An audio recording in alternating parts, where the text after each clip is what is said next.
And I drew legs. Yeah. So I have a sheep. It's very fluffy. I love it. Thank you for sharing, Dorota. I want to share. Anybody else? I want to share. Yeah, please. Great. Okay. It reminded me of a topographical map with all the lines. And Yeah. then I rotated it. I saw flames. And then I saw a fish. Like the wind. I saw a fish. Oh, nice. I saw the fins. Oh, and the mountain. Oh, waterborne. And then mountains. Fish in the wind. You just chasing Whoa. the sheep. Yeah, it looks like you could keep exploring on that one. Yes, that's what I was feeling as well. Good. Yeah. Well, this is like just a little taster, little catalyst. You know, this is a method that you can use you could do the chanting part for a whole half hour and then see how you feel and then start doing the sounds while you're squiggling and see how that changes things, you know, changing the duration. And then how long can you go imagining what you see, right? Does it matter, like, if you change, like, your like do different sounds? Like, will it make start making different stuff? Like, instead of just like other stuff? Yeah, exactly. Yeah. If you want to just try out different sounds, whatever comes to you, you know.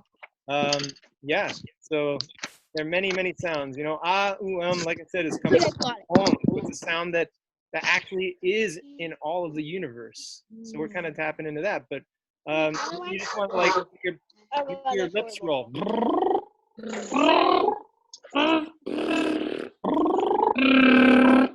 And you can see what that does. If you do that for a whole half an hour, I can guarantee you that you're going to wake up everything in your mouth and your throat. And in your head too, actually. Yeah.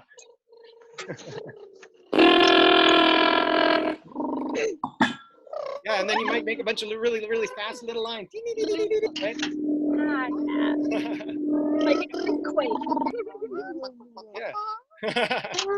So experiment, yeah. Just discover sounds. Just like our ancestors. Exactly.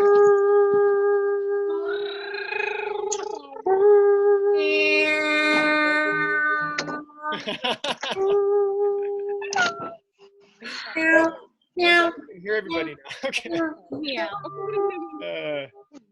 Awesome. All right. So we are going to switch gears unless somebody wants to share one more drawing. Anybody? Diana, What's that? what did you make? Oh, I already shared. Oh, I didn't hear. You didn't see it? Oh yeah.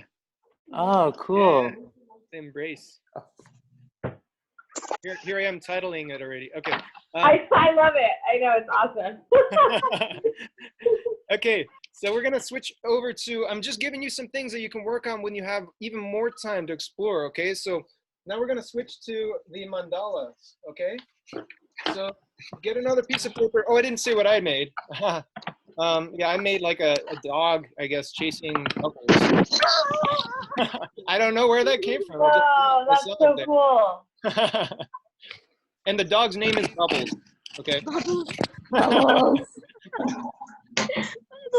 Hey, Bubbles. All right. So. Yeah, so just get another piece of paper. Now, what you're going to do with this, we're going to start off doing a little origami just to make this paper the right way for a mandala. Okay, so take a piece of paper. Most paper is square already. If you have a square piece of paper already, you don't have to do this. But well, even if you have a square piece of paper, you're going to take the corners and fold them in. Okay. So you're making big diagonals here.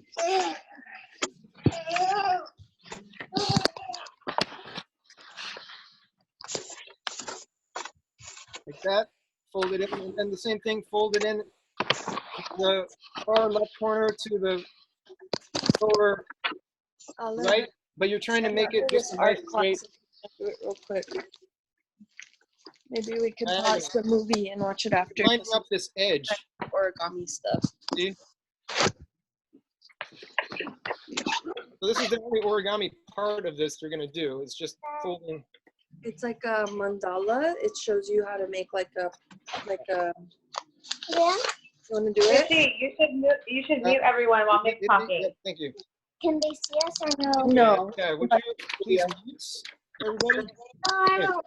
So now you got this. You should have like a nice big X on your paper from the folds. And then what you're gonna do at the bottom of that paper is just fold.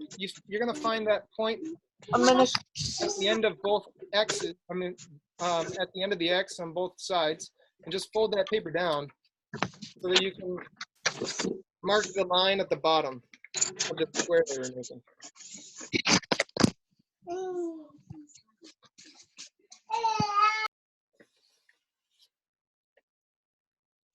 Okay, so then you're gonna have this line. Now, this is where you can choose to leave it like that, or you can cut it off.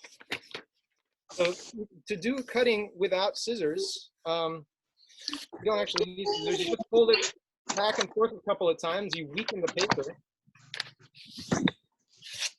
And if you're looking in a notepad, Indy, like, you can just pull the corners in and leave it like this. But oh, actually, you're probably gonna have to rip the page out to do that.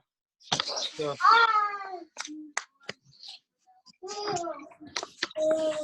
yeah, it's better to have a piece of paper. But then once you fold it at about four or five times, you can just rip it off. Okay?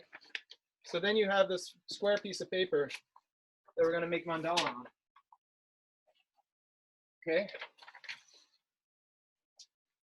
So before we make a mandala, I want to show you some mandalas though. So that's just getting you started. All right, so I'm gonna share my screen again. And so sometimes it's just good to know what's been going on for thousands upon thousands of years. So mandala and yantra, those are both words. They're from India, okay? And let's see, let me actually play this instead.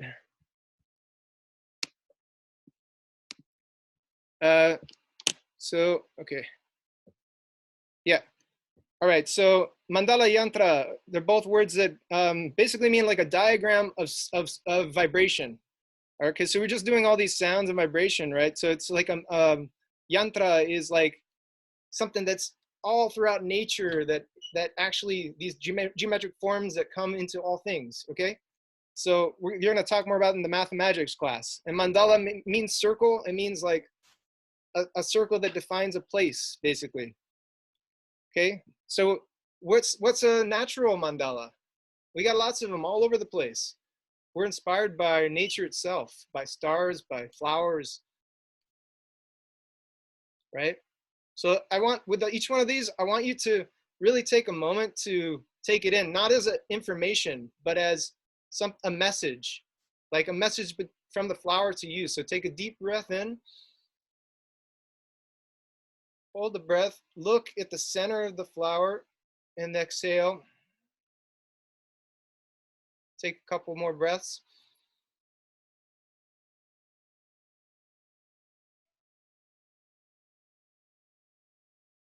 Thank the flower. Okay, we're moving on to another flower. Same thing, let's just take one deep breath on this one. Hold. Look at the center of the flower. Kind of let your eyes be not really focused, but just lightly focused. You can even slightly close them. And then exhale and inhale. Exhale. Thank the flower. So these are nature's mandalas. These are nature's yantras. Same thing, let's just take one deep breath. Exhale. Thank the flower. Notice some of the shapes, the number of the section in the middle. There's like a 3 and then 5, and then there's lots of the little bits on the outside, the petals, right? So these are some of the principles we're going to look at today. Cactus too.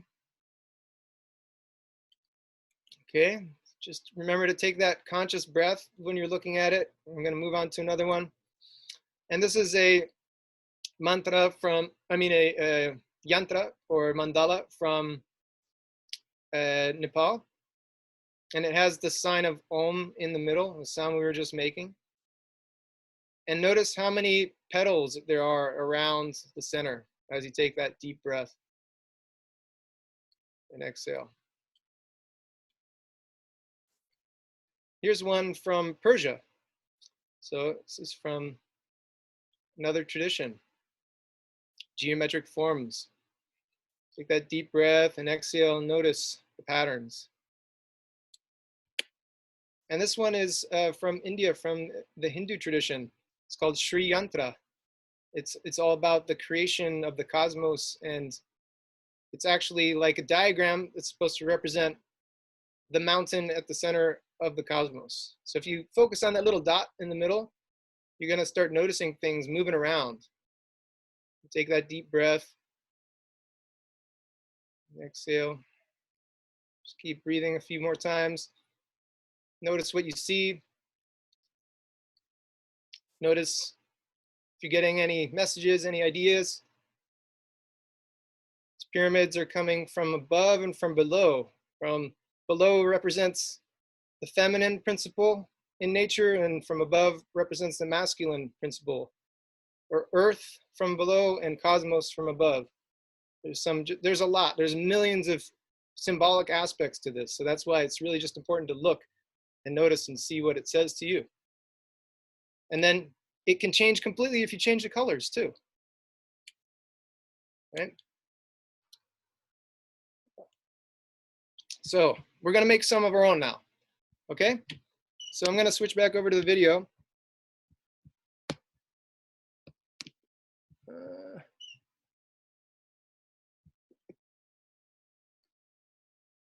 Was that? Okay. So let's go on to our paper now. All right. So on the paper, you're going to take your pencil and make a point. At that point, you're going to, right where the two lines intersect that you folded in, that's your center. That's the center point of your universe. So a mantra, a mandala or a yantra always has a central point. That's where everything originates. Okay, so this is a tool for meditation and for learning things about yourself, actually.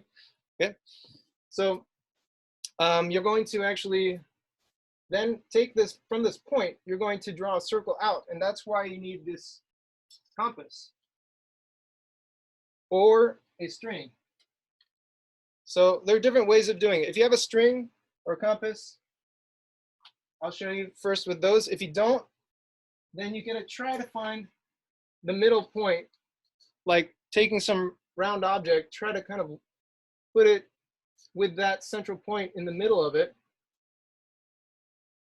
Okay, so one way you can do that is actually by measuring a little bit. You can take something like your pencil and say, how wide is this round object?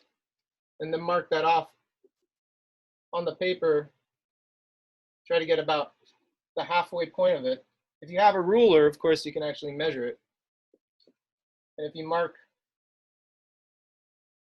the edges of the object so that you get it kind of evenly spaced around from the center, you can use it that way.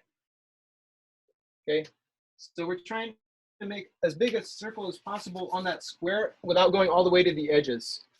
So that's why if you have a plate, it might be good, depending on the size of your paper, and if you don't have a string or a compass. So with a compass, you put that compass in the very middle,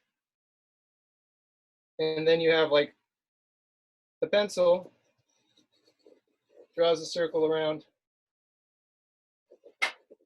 like so.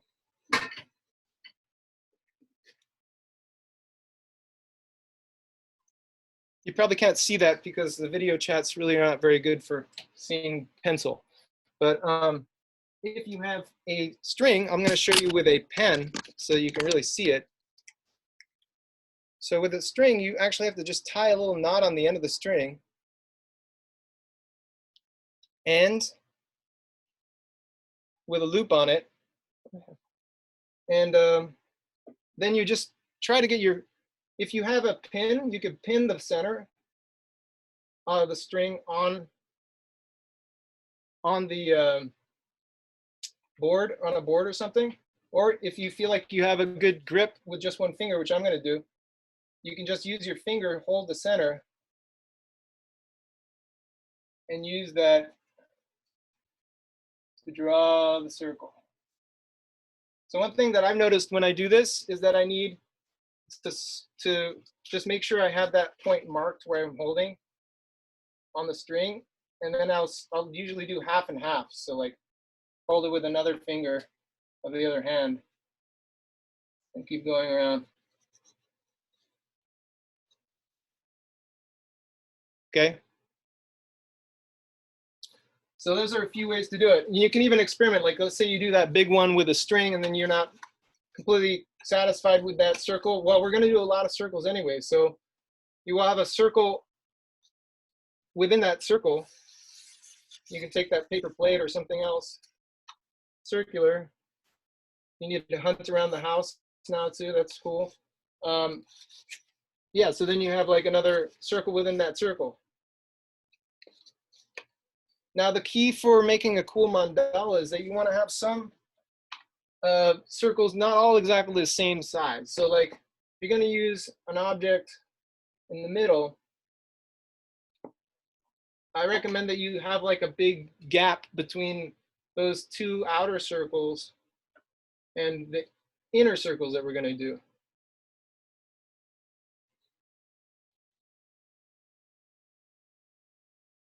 Okay, but the whole point is making sure that they all line up with that central point. So that means the radius of the circle originates from the center. Okay, and then you can try different objects. Maybe you have that compass. If you have like a bottle cap, it could be a good center of the circle too. Do like a really small circle at the center.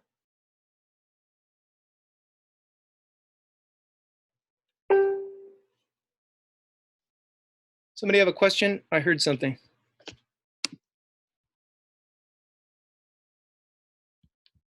Okay. So yeah, so you should have quite a few circles now.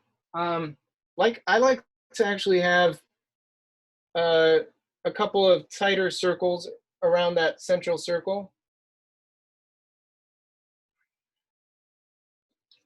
Or like if you have a tape roll, it's actually really good for doing one inside of the other. So you can have a small circle on the inside and a larger circle on the outside of that tape roll. Okay. The other thing we're going to do is set up the castle. So basically, most mandalas, when they're drawn by hand for like by humans, they have like a square kind of protection around them. Now, this is optional, but if you have a ruler, you can draw a square all the way around that is on the inside of your square. So the way you do that is you kind of decide how far in that's going to be. Like in my case, I didn't leave a lot of space on the edge of my paper, so I'm going to have a square that's pretty close to the edge. So I'm going to measure in about 1/4 of an inch on those diagonal lines I made before. I'm just going to mark 1/4 of an inch all the way around.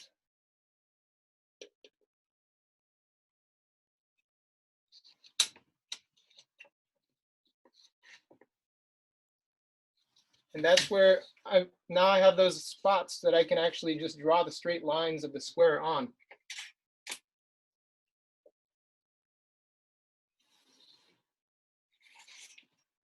And they'll actually line up to be a square since they're on the diagonal.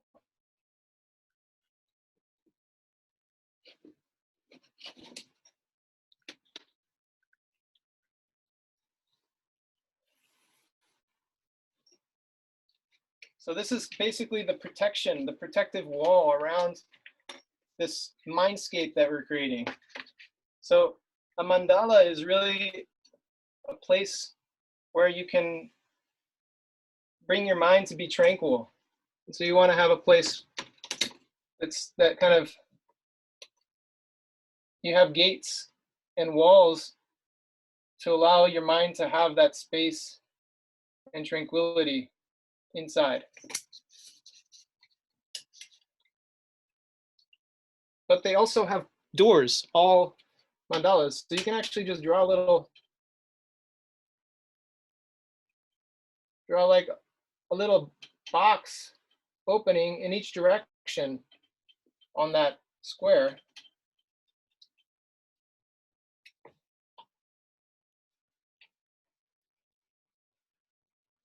Just whatever you imagine that door to look like. It's not like an impenetrable fortress. It's not a castle without a way in and out, but it just like our cells. There are ways that you can get in, and you have to respect that. Okay? So then you have the layout for a whole mandala. We have this is just the beginning, basically. Okay? So if you don't like some of the lines now, you can also come back and draw the circle differently. Like I actually did mine in Sharpie so you could see it, so I can't do that. But you can erase. If you did it in pencil, you can erase what you're doing and change a line. Say like, I don't like this big line down here that I made, so I want to redo it. Maybe using a different tool if it didn't come out right with that, you know, the string for me didn't come out really good, so I'm going to do a different line. So I'm going to trace that line that I had before.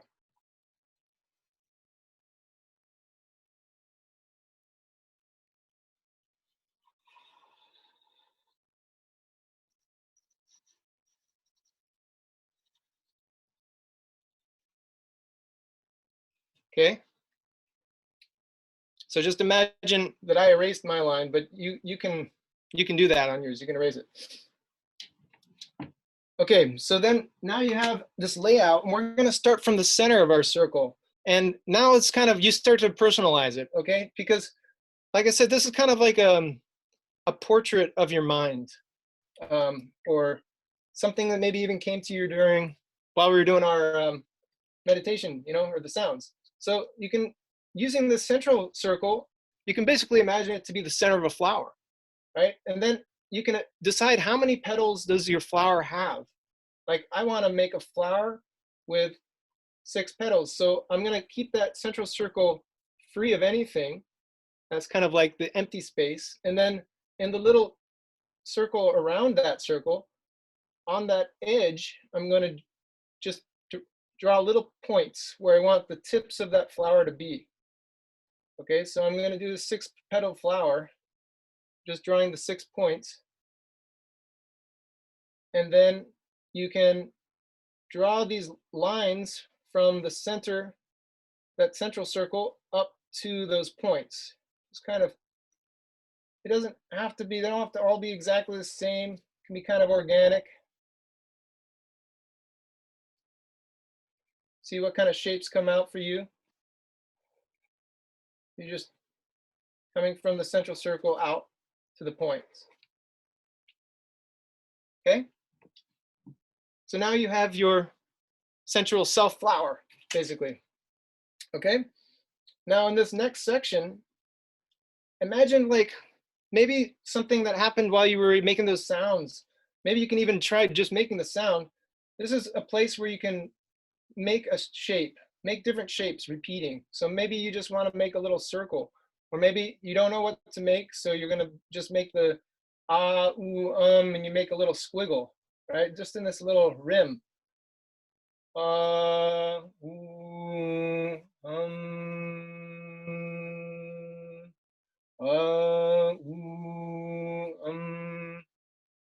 Okay, so that's what came out for me. Maybe I want to make some more shapes. Just imagine, what does it feel like when you're smiling? Or what does it feel like when you're in the sun? imagine different things while you're drawing these shapes, and you can kind of give it some personality and idea of what mental state you're trying to create here, right? So then you can go out to the larger circle area and imagine how many flower petals do you want in this section? Same thing, you just draw a lot of points. So like maybe I'm gonna have a lot. I want to have like 12.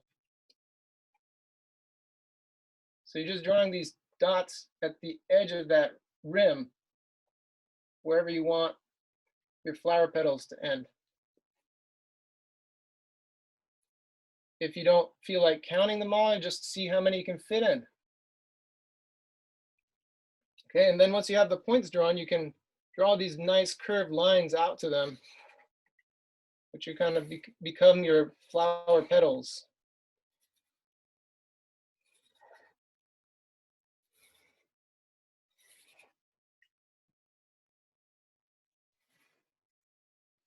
If you feel like making sound while you're doing this drawing too, feel free, because it might help you focus and concentrate.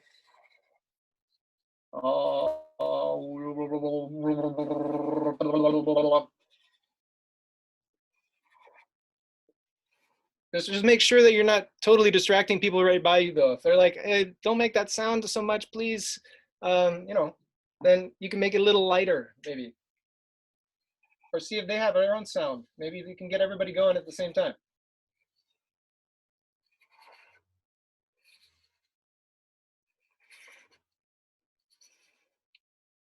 Choo, choo, choo, choo, choo, choo.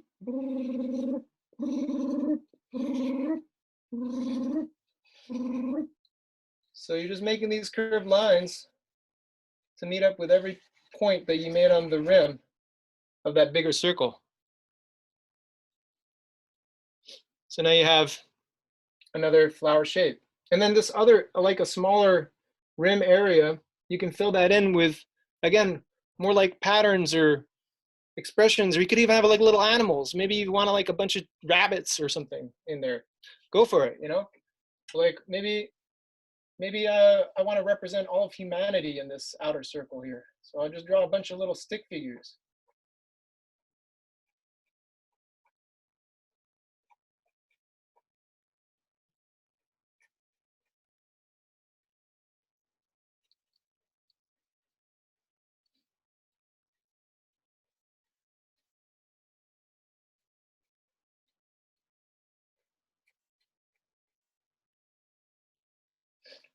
Or maybe all of living beings on the planet. You can start changing the animal too.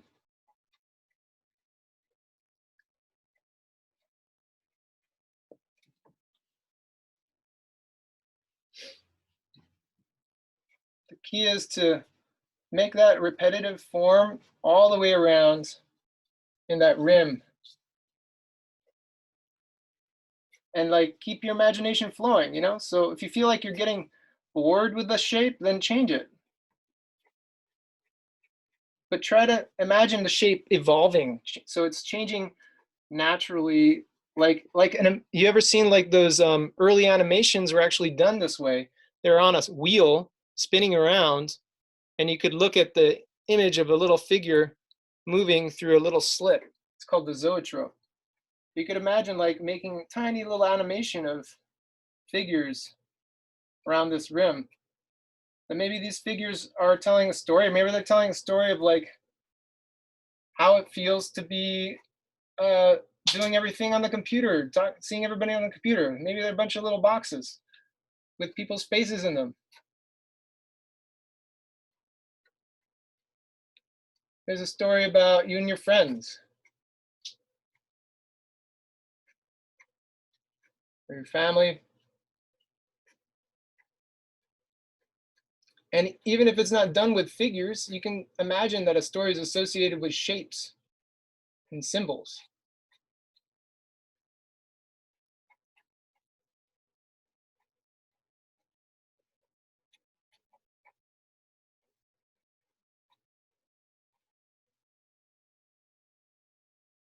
Okay, how's everybody going?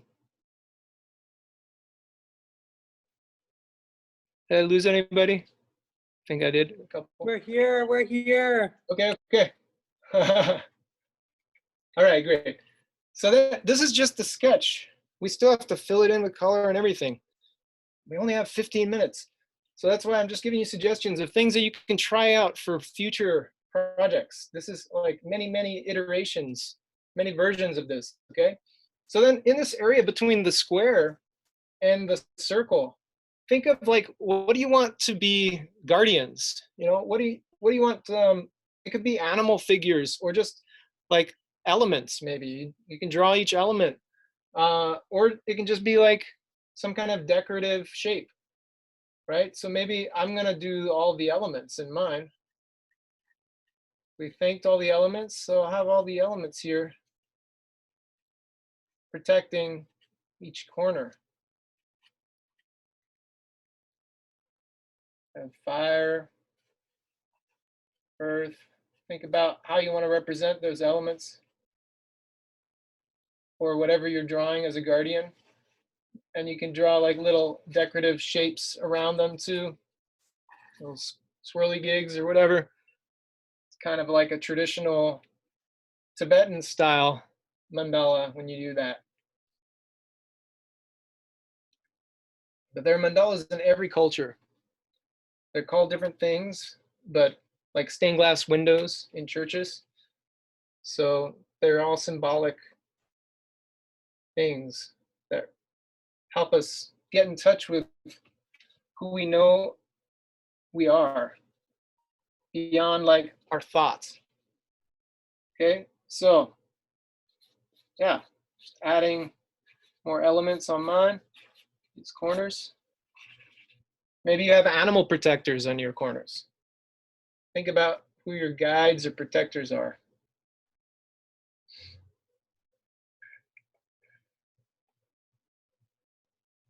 All right.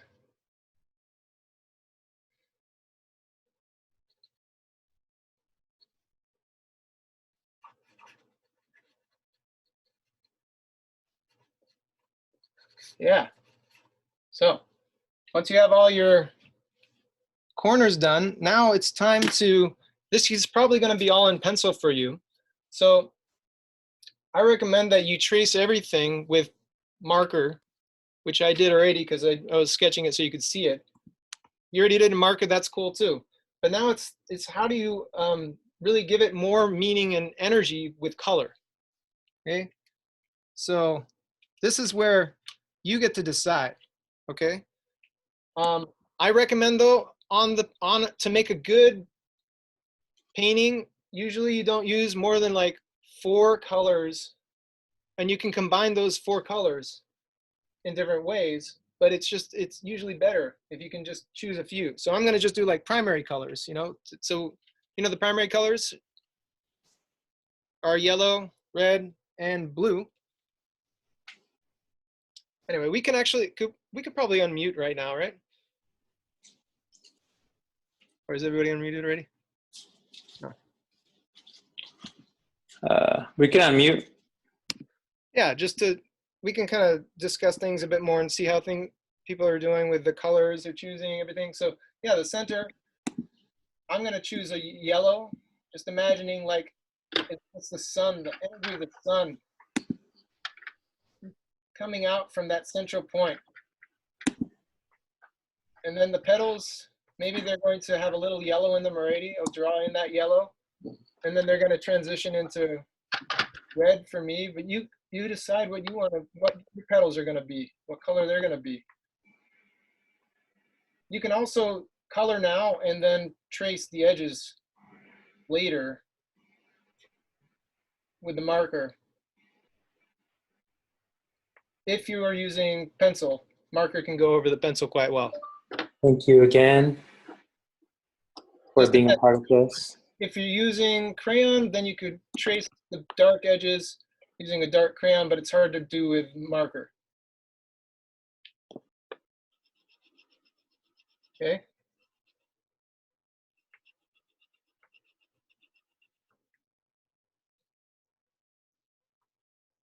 So this is where you get to really try out your skills too, of like shading even, shade the petals, the edges can look nice, a little darker, and then towards the center of the petals, a little lighter. You can even draw like a little dark line in the middle too to define the petal.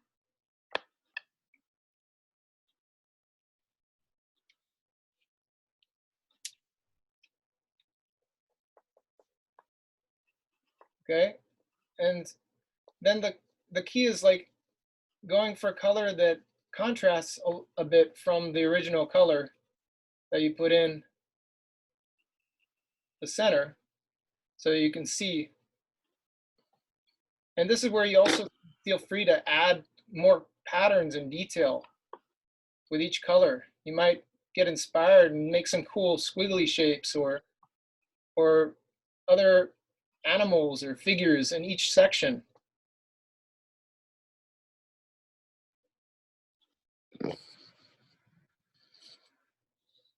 Okay. So going out, you just continue coloring and adding a feeling to your mandala with that expression of an idea of some kind of, like I said, if you're trying to imagine feeling of happiness or you decide. But I recommend making a mandala about something positive, because then you can look back at it, something that really makes you feel good, and you can look at it and it can help you bring you back to that place. So that's why making the sounds too, if you're making the while you're doing it, it can help you feel like maybe more happy, or you can just be like, I'm happy, or maybe there's a song you really love and you're humming it while you're painting the mandala. That can help you remember that feeling that you're transmitting into this space, that when you look at it, it can just in an instant bring you back there.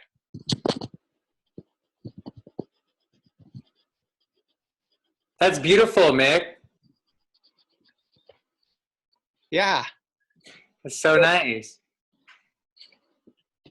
So just, yeah, keep on coloring away, adding more details as you're going. Some other things to notice. Let's see, just general art suggestions. Shading, like I said already, trying out your shading.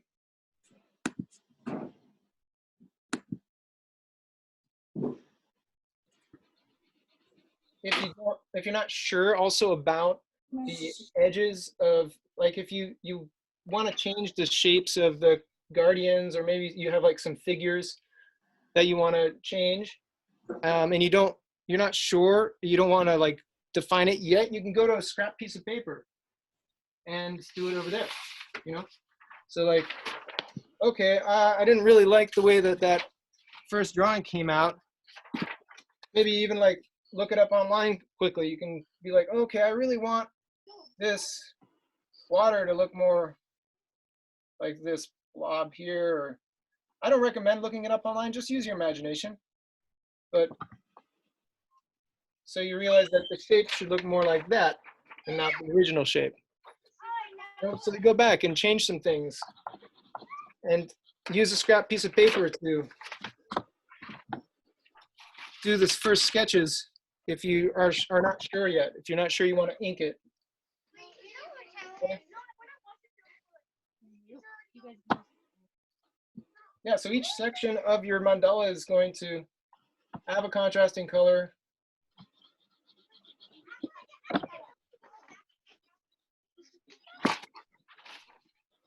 From the previous section, so that you can identify what's going on.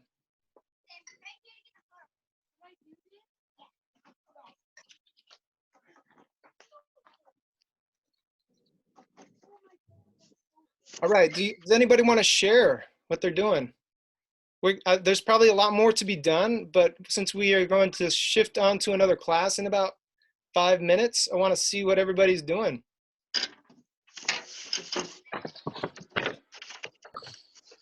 Ooh, nice. Wow. Oh, that's cool. Trinity, nice. Dorota, that's nice.